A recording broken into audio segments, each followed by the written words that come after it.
Jadi keinginan saya adalah cuma pingin suatu saat saya mati, orang-orang ini semua ikut mengantarkan saya ke kubur, karena saya pernah punya memberi manfaat pada kehidupan mereka. Itu cita-cita saya sekarang, nggak Luar muluk-muluk biasa banget. ini.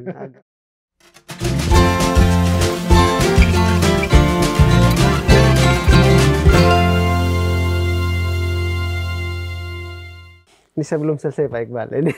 Ini Anda pulang kampung di sini, stay di sini atau balik lagi ke Jakarta atau gimana? Enggak, saya ini kan diplomat karir. Iya. Jadi home base saya itu adalah Kementerian Luar Negeri. Jadi dengan saya sudah menyelesaikan tugas saya di Turki, maka saya kembali ke Kementerian Luar Negeri saat ini, dan Bu Menteri Luar Negeri akan memberikan saya penugasan baru gitu di dalam negeri. Gitu. Masih menunggu atau sudah ada tugas baru apa Pak? Nanti aja kalau sudah dapat tugasnya baru disampaikan gitu. Dapat tugas baru yang lebih menantang lah buat atau akan stay terus di NTB misalnya? Enggak dong, base saya kan di Kemlu di Pejambon di Jakarta. Gitu. Jadi saya tetap akan kembali ke sana dulu dan menunggu beliau pulang dari New York, di briefing nanti dan ini tugasmu gitu. Tapi tadi saya ada kode-kode dari Ibu tadi itu setelah mau keluar dari jadi PNS tadi itu saya masih catat tadi kode keluar dari sini setelah Bapak tidak ada. Nah sekarang tadi Pak Iqbal tadi bilang orang tua sudah tidak ada, mungkin saatnya saya keluar dari dinas ini atau gimana? Yang harus digarisbawahi itu bukan itu. Yang harus digarisbawahi itu adalah bahwa jabatan itu tidak penting. Jabatan itu tidak penting. Yang penting itu adalah bagaimana bisa memberikan manfaat yang sebesar-besarnya. Jadi kalau saya akan dihadapkan pada pilihan nanti suatu saat, mau ini atau itu, pertanyaannya simple gitu. Adalah mana yang paling banyak membawa manfaat, mana yang paling banyak membawa impact ke masyarakat. Itu aja pertanyaannya, sederhana. Kalau saya rubah sekarang, kalau ininya tetap di Mendagri jadi diplomat karir, kalau itunya tetap berkarir terjun ke politik di NTB gimana? Mana itu? Itu kayaknya belum selesai.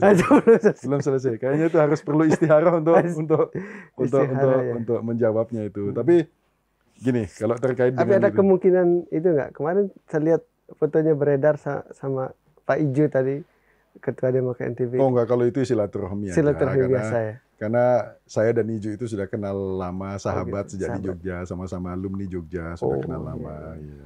Ya, sama-sama tukang demo dulu di Jogja Pak ya. Saya juga sama Sekretaris Gelora juga suka ngobrol-ngobrol gitu. Karena dia juga adik kelas saya di Asalam, adik kelas saya di Jogja gitu loh. Tapi tidak dengan sendirinya punya makna politis gitu. Oh gitu. Jadi ini pulang untuk ketemu keluarga sama teman-teman seperjuangan. Kalau orang Lombok bilang itu apa namanya? Iya tahu kubur Papu Balok. Lombok. Jadi nenek moyang saya itu semua dikuburkan di sini. Jadi saya nyekar saya. Ini saat-saat seperti ini saat untuk kembali menjadi Iqbal seperti Iqbal pada saat meninggalkan kampung halaman dulu gitu. Jadi sejauh-jauh burung terbang ya, tetap kembali ke kandang juga. Kandang juga luar biasa. Jadi kalau Iqbal ini kemarin ketemu sama siapa aja di NTB, maksudnya yang secara umum keluarga. Kepo nih nanya-nanya. Keluarga. Kepo nih nanya-nanya. Kalau keluarga kan kita di NU misalnya ketemu silaturahim itu. Iya. Orang Peraya itu mungkin klan terbesar di Pulau Lombok ini. Jadi ekstensinya tuh, jadi kalau orang Peraya itu mau sampai Penuja, sampai Kopang, sampai ke Sakre, itu masih keluarga semua. Keluarga semua. Jadi kalau orang memperkenalkan diri ke saya, oh saya dari Karanglebah, udah nggak usah kasih tahu saya siapa bapak ibumu, kamu pasti keluarga saya gitu. Jadi saking luasnya tuh keluarganya tuh sangat luas gitu. Jadi yang saya ziarahin itu, yang saya datengin itu banyak sekali. Nah orang terus ngira, oh ini lagi mendatangi tokoh-tokoh masyarakat gitu. Bukan tokoh, wong dia paman saya, wong dia kakak saya gitu. Masih sangat keluarga lah. Iya datang. Dia belakangan jadi tokohnya, tapi sebelum dia jadi tokoh dia udah jadi kakak saya, udah jadi paman saya gitu. Jadi datangnya itu sebagai individu gitu, bukan karena dia tokoh masyarakat. Gitu. Memang keluarga Pak Iqbal ini ormasnya kemana? NU, Muhammadiyah atau Nah, itu complicated itu. Iya. Jadi keluarga saya itu colorful. Iya. Kalau ditanya saya gitu, saya dibesarkan dalam tradisi NU. Ayah saya itu dulu ketua PMI ketika beliau kuliah di Malang. Beliau itu satu generasi dengan Pak Hasyim Muzadi gitu, Hasyim Muzadi. Dan saya ketika jadi dubes, saya udah bilang sama semua staf saya, pokoknya tamu pertama yang berkunjung ke saya itu adalah kiai, para kiai. Jadi bulan pertama itu yang datang itu Rois Am NU. Terus Kiai Zulfa Mustafa datang sampai 2 minggu nginep di rumah gitu. Itu berkah rasanya. Terus yang rombongan kedua datang Kiai Pak Haidar Nasir, Ketua PP Muhammadiyah gitu. Lah saya sendiri lulusan Universitas Muhammadiyah Yogyakarta. Dan saya pengurus PP Muhammadiyah. PP Muhammadiyah gitu. Jadi saya dengan kalangan NU dekat, dengan kalangan Muhammadiyah dekat. Kita ini kan mengabdinya buat umat, bukan buat organisasi. Organisasi itu hanya kendaraan aja untuk pengabdian kepada umat gitu. Dan dua-duanya punya, saya nggak bisa bayangin Indonesia tanpa NU dan Muhammadiyah gitu. Jadi saya selalu bangga itu dua organisasi yang selalu saya banggakan. Jadi kalau lihat latar belakang organisasi, ya kalau kakek saya di Muhajirin ya kan. Dato Udin itu, Dato Oce itu, ya beliau ya kalau lihat amaliyahnya gitu, ibadahnya ya lebih dekat ke NU gitu loh. Tapi beliau bukan pesantren NU gitu, misalnya gitu. Jadi kalau keluarga yang ke Nahdlatul Watan di sini ada nggak? Dulu pesantren Muhajirin itu dulunya Nahdlatul Watan pada awal-awal. Kemudian saya lupa tahun berapa, kemudian keluar dari Nahdlatul Watan. Tapi hubungannya sangat dekat dengan Maulana Syekh, dengan Nahdlatul Watan karena hampir semua paman-paman saya, tante-tante saya itu semua alumni Pancor semua. Gitu. Ya, terus sekolahnya ke Pancor gitu. Terus saling menikah juga gitu. Jadi dekat aja dengan NU, Muhammadiyah maupun Nahdlatul Watan udah jadi satu ya. Udah jadi satu. Kadang-kadang kita juga lupa mikirin dan mungkin nggak penting juga memikirkan itu. Udahlah colorful dan yang penting umatnya aja. Yang penting umatnya aja dan punya keinginan yang sama gitu untuk membangun umat gitu. Jadi apa misi ke depan? Tadi kan hidup itu harus ada misi. Pak Iqbal bilang. Nah, kalau misi Pak Iqbal terhadap NTB ini apa ya? Cita-citanya lah yang pengen dilakukan lah misalnya. Ya buat Indonesia lah ya. Buat Indonesia. Kalau saya tuh kan gini, sebagai diplomat menjadi duta besar itu sudah puncak karir kan. Jadi udah selesai lah. Buat saya hidup itu udah selesai.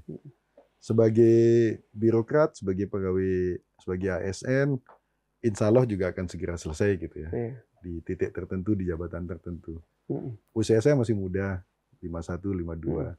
So keinginan tertingginya adalah ingin memberi manfaat yang sebesar-besarnya. Ingin melihat berbuat sesuatu yang dampak perubahannya itu bisa saya saksikan, bisa saya lihat. Saya percaya bahwa kita ini adalah generasi transisi. Kita hanya menyiapkan dunia yang lebih bagus buat yang akan generasi setelah kita nanti gitu. So jangan berharap untuk menanam pohon dan memetik buahnya sekarang. Mungkin kita ini generasi yang hanya tugasnya menanamkan pohon. Menanamkan pohon buat generasi kita yang akan datang supaya mereka nanti bisa memetik buahnya. Lalu mereka nanti dari biji buah itu menanam lagi pohon baru untuk yang seterusnya. Jadi ya saya ngomong sama kakak adik saya beberapa hari lalu, saya bilang, saya tuh kok pinginnya cuma satu gitu. Dulu kakek saya meninggal dunia.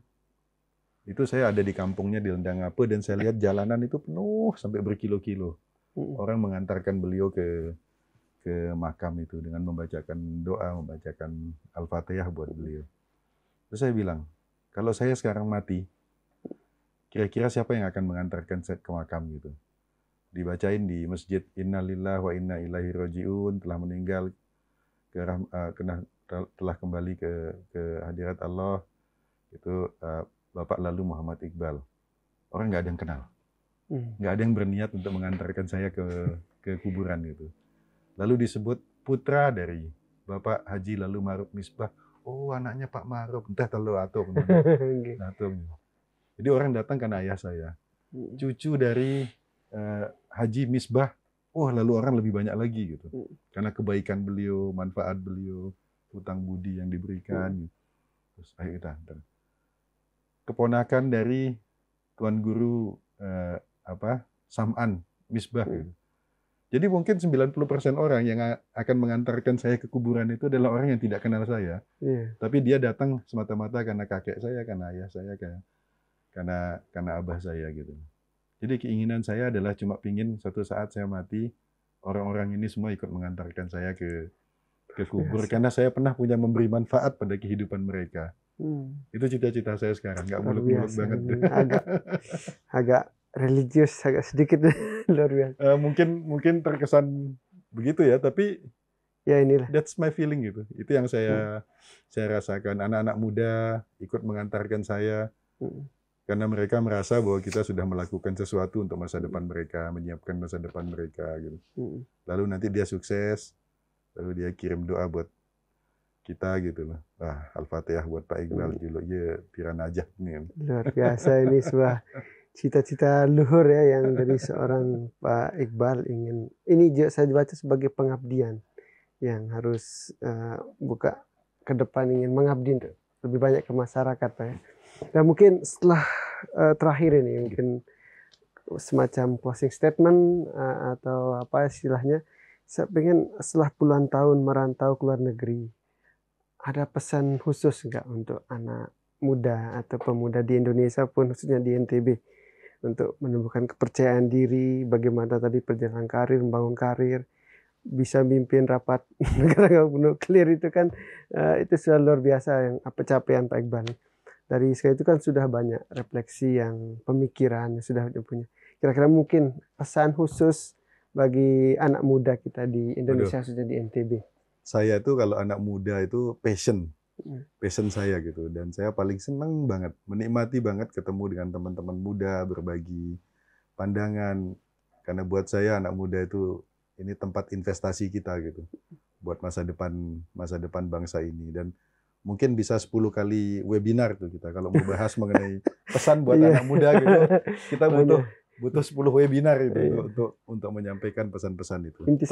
Tapi gini, saya nggak percaya kalau anak muda NTB itu tidak cerdas gitu. Tidak punya potensi untuk berhasil. Makanannya aja lebih bergizi daripada makanan orang Jakarta gitu. Ya kan? Makanannya yang dia ambil di kokoh, ngambil di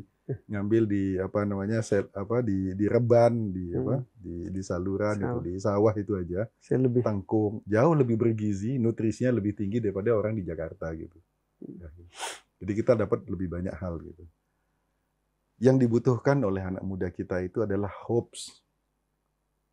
Yang membuat orang itu bergerak dalam hidupnya adalah karena dia melihat ada hopes gitu.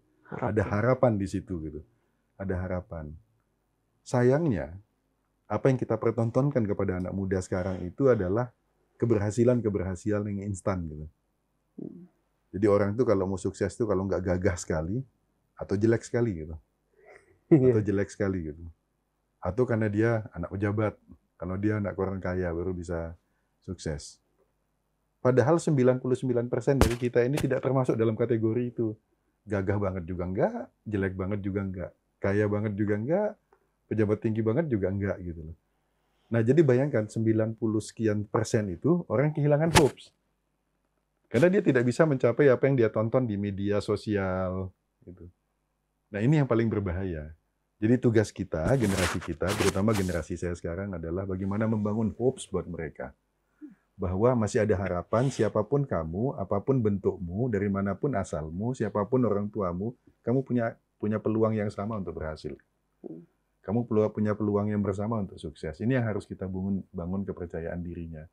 Dan kita harus menyediakan infrastruktur yang cukup buat mereka untuk mencapai hopes-nya ini. Jadi saya pikir itu kalau orang punya hope. Jadi makanya saya senang tuh memotivasi anak-anak muda, karena apa yang kita butuhkan adalah membangun harapan mereka. Kalau mereka punya harapan, mereka nggak akan menyia-nyiakan hidupnya untuk narkoba, untuk yang hal-hal yang tidak perlu, karena mereka masih lebih menghargai harapannya ketimbang itu gitu. Dan saya yakin kalau kita melakukan sesuatu di NTB ini, saya kira anak-anak muda kita sangat potensial. Saya kadang-kadang suka kaget kok dengan potensi teman-teman muda di NTB. Jadi kita ini akan jadi katalisator, jadi fasilitator buat mereka gitu, karena mereka lah harapan kita ke depan. Kita mungkin tidak bisa membangun NTB atau Indonesia yang ideal sekarang gitu, tapi kita bisa berinvestasi di situ dan nanti mereka yang akan memetiknya. Luar biasa. Jadi kita memelihara harapan ini, Pak. Jadi luar biasa. Keren sekali Pak Iqbal. Terima kasih. Tidak terasa sudah waktunya hampir sejam lebih kayaknya nih. Udah jam 12. Jam 12. Makasih, tapi senang banget. Pokoknya anytime ada kesempatan saya pulang, saya senang bisa berbagi. Mudah-mudahan hal kecil yang saya bagi ini bisa jadi amal jariah saya gitu. Cuma ini yang bisa saya lakukan gitu. Terima kasih Pak Iqbal. Luar biasa. Saya dapat pelajaran banyak. Dan mudah-mudahan nanti Tribuners yang mendengar ini juga dapat harapan. Tadi kita harus sama-sama melihara harapan supaya kita punya misi ke depan. Nah, supaya NTB dan Indonesia diisi dengan generasi emas ya, kata pemerintah. Insya Allah. Kan bonus demografi ini. Bonus demografi harus kita isi. Tribuners, itu dia. Terima kasih sudah terus menonton ya, menyimak diskusi bincang-bincang kita ini. Kita jumpa di edisi Bincang Tribun berikutnya. Assalamualaikum warahmatullahi wabarakatuh. Waalaikumsalam warahmatullahi wabarakatuh. Terima kasih Pak Iqbal, luar biasa. Terima kasih.